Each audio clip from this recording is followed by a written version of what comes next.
Здравствуйте всем. Мы помним про трагический случай, который произошел в Кизеле недавно. С собой покончил 15-летний подросток. Не будем вспоминать обстоятельства произошедшего, они есть в СМИ. Я думаю, многие из вас об этом слышали, читали и, я надеюсь, переживали. Есть официальная версия, что он покончил с собой, что несколько дней его искали, но страшное видео, которое нам отправили, оно показывает то, что в момент смерти он был не один. На видео видно, как он еще живой, хрипит, лежит лицом вниз в каком-то заброшенном здании. А школьники-подростки все это снимают на видео, смеются, комментируют.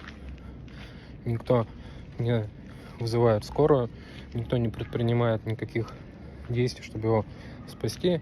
Наоборот, всем весело, все хохочут. Когда видео заканчивается, он еще жив. И совершенно не ясно, что там произошло.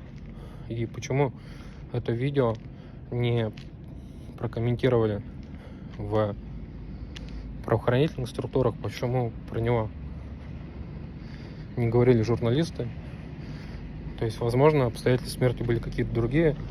Понятно, что это видео мы выкладывать не будем, но сообщим журналистам, сообщим правоохранительные органы. Возможно, журналисты сами сообщат. Посмотрим. Возможно, есть какие-то еще обстоятельства трагедии, которые нам неизвестны. Будем следить за развитием событий.